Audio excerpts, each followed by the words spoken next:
हाय। हमने last video में बात की थी कुछ basic concepts of Bernoulli and binomial distributions की। आज हम बात करेंगे constants of a binomial distribution के बारे में। Constant meaning mean, variance, moment coefficient of skewness, kurtosis, moments etcetera. Right. So हम स्टार्ट करते हैं। सबसे पहले बेसिक फॉर्मूला क्या होता है बायनॉमियल डिस्ट्रीब्यूशन का, हमने अपने लास्ट वीडियो में देख चुके हैं। That probability that the number of successes is equal to R out of n trials is equal to NCR P to the power R Q to the power n minus R। यही हमने देखा था ना formula, where n and P are the parameters of a binomial distribution and R are the number of successes out of n trials। Fine, हमने ये भी last अपनी video में देख चुके हैं। अब हम इसलिए सिंपली स्विच करते हैं इसके कॉन्स्टेंट्स पे। हम स्टार्ट करेंगे मीन से। हमें पता है बर्नौली डिस्ट्रीब्यूशन का जो मीन होता है दैट इज पी। अब आप बताओ बर्नौली और बायनॉमियल में क्या है। बायनॉमियल डिस्ट्रीब्यूशन में we are simply taking n Bernoulli trials. अगर एन बर्नौली ट्रायल्स है तो उसका मतलब हम मीन को सिंपली एन टाइम्स ऐड करेंगे, सो मतलब n p. Therefore mu is equal to n p for a binomial random variable. Second हम बात करेंगे वेरिएंस की, फिर हम वापस आएंगे स्टैंडर्ड डेविएशन में। अब वेरिएंस क्या होता है, एन पी क्यू। कैसे पता लगा, देखो बर्नौली का हमने वेरिएंस सॉल्व किया था, वो क्या था पी क्यू। अब आपको पता है एन ट्रायल्स है और वो इंडिपेंडेंट है, राइट, उनमें कोवेरिएंस भी 0 है, तो इसका मतलब वेरिएंस को आप सिंपली ऐड कर सकते हैं, that is an p Q. इसकी जो डेरिवेशन है ना आपको और क्लियरली समझ आएगी जब आप कोवेरिएंस पढ़ेंगे, बट तब तक के लिए you can take it as variance is equal to n p q, right. तो स्टैंडर्ड डेविएशन क्या होता है, square root of a variance. तो अगर आप इसी का स्क्वायर रूट ले लेंगे तो आपको क्या मिल जाएगा, स्टैंडर्ड डेविएशन। अब दो इंपॉर्टेंट पॉइंट्स जो कि हमें नोट करते हैं। First of all, mean of a random variable is always greater than the variance, right. ऐसा क्यों, एनपी मतलब मीन, एनपीक्यू मतलब वेरिएंस। अब एक बात बताओ, अगर मैं एनपी को किसी एक फ्रैक्शन से मल्टीप्लाई करूं तो वो नंबर छोटा हो जाएगा। सो अगेन क्यू क्या है, क्यू सिंपली एक फ्रैक्शन ही तो है, तो अगर मैंने उसको मल्टीप्लाई कर दिया एनपी से तो एनपी क्यू हमेशा छोटा होगा एनपी से। इस वजह से for a binomial random variable, mind this is specifically for a binomial random variable, mean is always greater than the variance, right? Point number 2, variance of a binomial distribution cannot exceed n by 4। हमेशा अगर n trials है तो उसमें n by 4 से ज़्यादा variance कभी नहीं होगा। आप चाहो तो इसकी डेरिवेशन कर सकते हैं, पहले वेरिएंस को आप मैक्सिमाइज कर सकते हैं, राइट, उससे भी आपको पता लग जाएगा with the help of p से। अगर आप उसको मैक्सिमाइज करेंगे तो आपको डेरिवेशन से मिल जाएगा कि बेसिकली वेरिएंस की मैक्सिमम वैल्यू n by 4 ही होगी।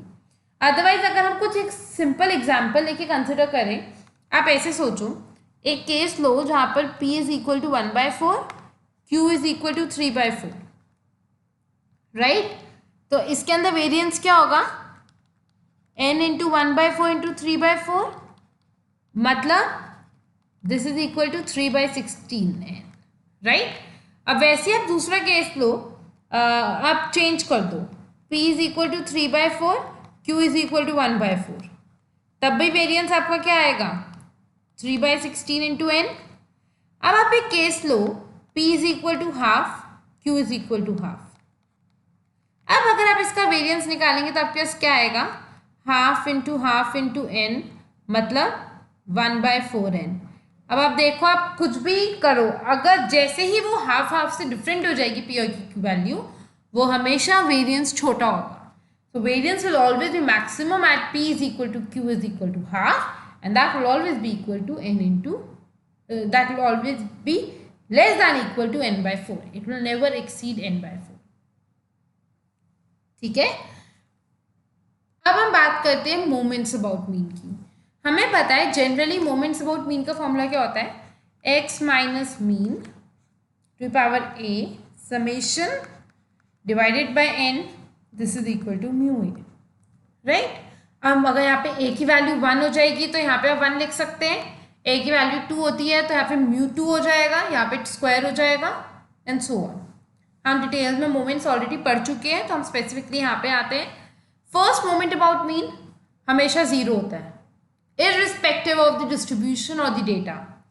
Second moment about the mean is always a variance, क्योंकि फॉर्मूला आ जाता है वेरिएंस का, देखो summation x minus x bar square upon n, variance का फॉर्मूला है, so this is npq. Third moment about mean mu3 is equal to npq into q minus p.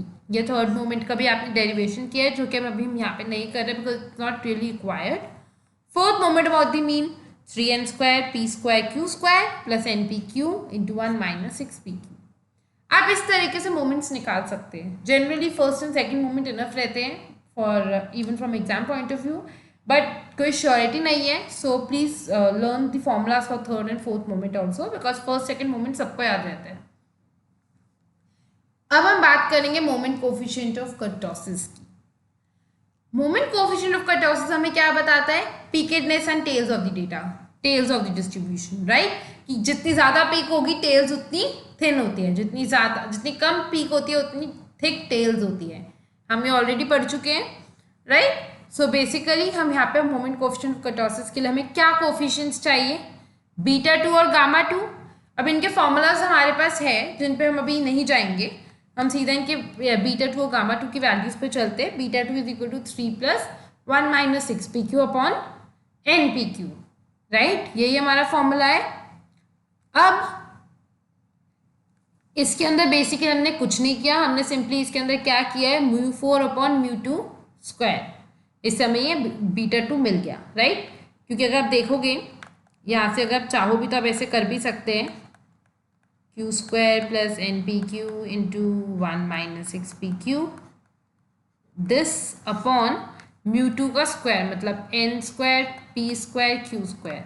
ये और ये कैंसिल 3 और यहाँ से npq एक कैंसिल हो गया, मतलब 1 माइनस 6pq अपॉन npq. तो यहाँ से आपको फॉर्मूला मिल गया. अब γ2 क्या होता है? γ2 is simply β2 minus 3. β2 minus 3 is equal to γ2. यही होता है ना? अब हमारे पास ये फॉर्मूला है. अब जैसे हमारे पास ये आ जाए तो हम कैसे इसको चेक करते हैं कि कैसी इसकी पीक कैसी होगी? सिंपल, अगर γ2 0 है इसका मतलब ये एक मेसोकर्टिक कर्व है. अगर γ2 इज ग्रेटर देन 0 इसका मतलब ये एक लेप्टोकर्टिक कर्व है, लेप्टोकर्टिक है इसकी पीक. एंड अगर γ2 इज लेस देन 0 मतलब प्लैटिकर्टिक. सिंपल है ना? अब हम इसको कंपेयर करके कभी भी इजीली वैल्यूज निकाल सकते हैं. नेक्स्ट हम बात करेंगे मोमेंट कोफिशिएंट ऑफ स्क्यूनेस की. मोमेंट कोफिशिएंट ऑफ स्क्यूनेस हमें क्या बताते हैं? क्या हमारा डेटा नेगेटिवली स्क्यूड है, या हमारा डेटा पॉजिटिवली स्क्यूड है, या हमारा डेटा सिमेट्रिक है. तो हमारे पास उसके कुछ बेसिक फॉर्मूला तो हमें पता ही है. β1 एंड γ1 निकालना होता है. उसके लिए हमें पता है β1 क्या होता है. हमारा β1 इज सिंपली, हमारा β1 क्या होता है? μ3 स्क्वायर अपॉन μ2 क्यूब. μ3 क्या है हमारा? μ3 npq into Q minus P, npq का square into Q minus P का स्क्वायर अपॉन μ2 का क्यूब. μ2 क्या है हमारा? npq. सो n square p square, sorry cube ना, तो ये क्यूब हो जाएंगी टर्म्स. अब आप देखो तो ये कैंसिल हो जाएंगी, सारी पावर्स कैंसिल हो जाएंगी. ये बचा क्या? q माइनस पी का whole square upon npq, right? अब अगर हमें γ1 निकालना हो तो γ1 is simply equal to square root of β1. तो यहाँ से हमें γ1 मिल गया. अब हमें अगर बताना हो क्या डिस्ट्रीब्यूशन सिमेट्रिक है या नहीं, तो अगर γ1 0 है इसका मतलब आर डिस्ट्रीब्यूशन इज सिमेट्रिक. अगर γ1 ग्रेटर देन 0 है मतलब आर डिस्ट्रीब्यूशन और स्क्यूनेस इज पॉजिटिव. अगर γ1 लेस देन 0 है तो मतलब हमारी स्क्यूनेस क्या है? नेगेटिव. इससे हम इजीली बता सकते हैं, राइट? अब कुछ इंपॉर्टेंट पॉइंट्स हम देखते हैं मोमेंट कोएफिशिएंट ऑफ स्क्यूनेस के बारे में. देखो, हमारा γ1 0 कब होगा? ये तभी होगा ना जब q माइनस पी जीरो होगा, because square root of n p q तो हमें ऑलरेडी पता है कि हमें वो एक नंबर है एंड उसको जीरो करना है, तो q माइनस पी को जीरो करना पड़ेगा। q माइनस पी अगर जीरो है तो मतलब क्या हो गया, q is equal to p, तो मतलब q is equal to p is equal to half, right. अब हम बात करते हैं पॉजिटिवली स्क्यूड थी, gamma one is greater than zero. वो कब होगा, हमें पता है square root of n p q का जो बेसिकली क्या आपको इससे ग्रेटर देन जीरो करना है, साइन तो इससे डिपेंड होगा नहीं, साइन हमेशा इसका पॉजिटिव रहता है, तो जो भी साइन है क्यू माइनस पी से होगा डिटर्मिन, तो मतलब क्यू माइनस पी जो है वो हमेशा ग्रेटर देन जीरो होना चाहिए, this implies Q is greater then P. एक तो आप सिंपल ये भी कह सकते हैं, ऑल्टरनेटिवली आप क्या कह सकते हैं, हम दोनों तरफ अगर p ऐड कर दे, q plus P is greater then p plus P, मतलब 1 इज ग्रेटर देन, क्योंकि ये 1 होता है 2p, तो आप इसको ये भी कह सकते हैं कि इसका मतलब क्या हुआ, 1 minus 2p is greater then 0, या फिर p is less than half. कुछ भी कह सकते हैं आप इसमें से, चाहो तो आप ये पिक करो, ये पिक करो, ये रिलेशन लो, ये लो, या फिर ये लो, कोई भी रिलेशन आप पिक कर सकते हैं। वैसे ही गामा वन को अगर हमें लेस देन जीरो चाहिए तो सारे साइंस क्या हो जाएंगे, reverse, Q minus P is less than zero, Q is less than P, right. तो वैसे ही ये वाला relation 1 is less than 2p, या फिर 1 minus 2p is less than 0, या फिर p is greater than half, सारे signs as it is reverse हो गए हमारे। तो this is our moment coefficient of skewness. अब हम बात करते हैं एक एग्जाम्पल की। अब ऑफ a binomial distribution the probability of a defective item is 1/10 in total of 400 items. इससे हमें क्या पता लगा, पैरामीटर्स क्या है हमारे, n हमारा है 400 एंड p क्या है हमारा 1/10, तो इसका मतलब हमारा q क्या होगा 1 minus p, that is 1 minus 1/10 which is equal to 9/10। अब हमारे पास ये हमारे पैरामीटर्स आ गए तीनों। अब हमें सिंपली वैल्यूज में पुट इन करना है, तो let's start. First of all mean निकालते हैं। मीन क्या होता है, this is equal to n into p, मतलब 400 into 1/10 which is equal to 40। इससे हमें क्या मिल गया, हमारा मीन। आप देख सकते हैं सिंपल मीन। वेरिएंस क्या होता है, NPQ, तो हम यहाँ पे अब वेरिएंस के अंदर वैल्यू पुट करते हैं, variance is equal to n into p into q, मतलब 400 इंटू 1/10 इंटू 9/10, ये क्या हो गया 36। अब देखो वेरिएंस हमारा लेस है मीन से। थर्ड क्या है हमारा, मोमेंट कोफिशिएंट ऑफ स्क्यूनेस। अब मोमेंट कोफिशिएंट ऑफ स्क्यूनेस के लिए मुझे ये बताओ कि हमें कौन सा पैरामीटर बताना है जिससे जो सफिशिएंट होगा। For moment coefficient of skewness हमें निकालना है गामा वन। गामा वन का फॉर्मूला क्या है, q minus p upon square root of n p q, यही होता है ना। चलो पुट इन कर देते value. Gamma one is equal to q minus p क्या है 9/10 minus 1/10 upon square root of n p q, या तो आप सीधा स्टैंडर्ड डिवीजन वेरिएंस का स्क्वायर रूट लिख दो, या हम पूरी फिगर भी लिख सकते हैं।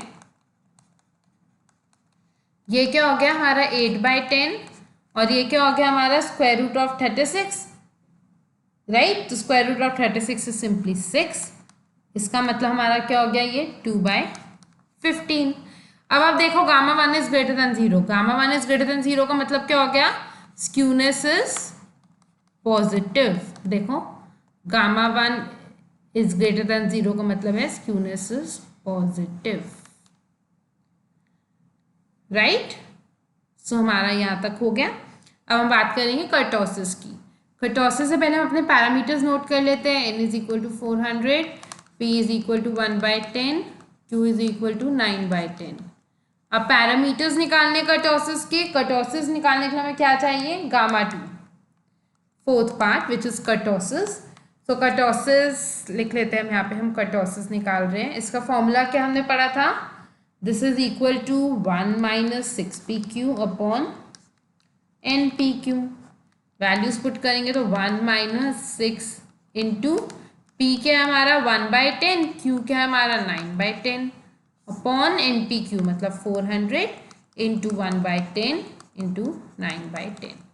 इसको हम सॉल्व करें, so this becomes 100 minus 54 upon 400 cancel हमारा ये, तो बचा क्या 36। इसका मतलब 46, डिनोमिनेटर में 100 भी हमारा, 46 अपॉन 100 अपॉन 36।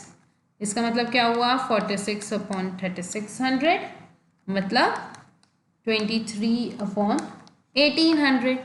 अब अगेन देखो, अब अगर हमें बताना हो कि किस तरीके का कर्व है, तो गामा 2 इज ग्रेटर देन 0 मतलब ये कौन सा कर्व हो गया, लेप्टोकर्टिक कर्व। हम ये यहाँ से भी देख सकते हैं, गामा 2 इज ग्रेटर देन 0 का मतलब लेप्टोकर्टिक। सो इसका मतलब this curve is a leptokurtic curve, right. तो हम इस तरीके से कोई भी कांस्टेंट बहुत इजीली निकाल सकते हैं फॉर अ बायनॉमियल डिस्ट्रीब्यूशन। हम नेक्स्ट वीडियो में बात करेंगे fitting of a binomial distribution के बारे में, कि अगर हमारे पास डेटा हो हम किस तरीके से बायनॉमियल डिस्ट्रीब्यूशन के पैरामीटर्स निकाल के एक्सपेक्टेड प्रोबेबिलिटीज या एक्सपेक्टेड बायनॉमियल फ्रीक्वेंसीज निकाल सकते हैं। I hope you like this video. Do subscribe this channel for more videos. Thank you.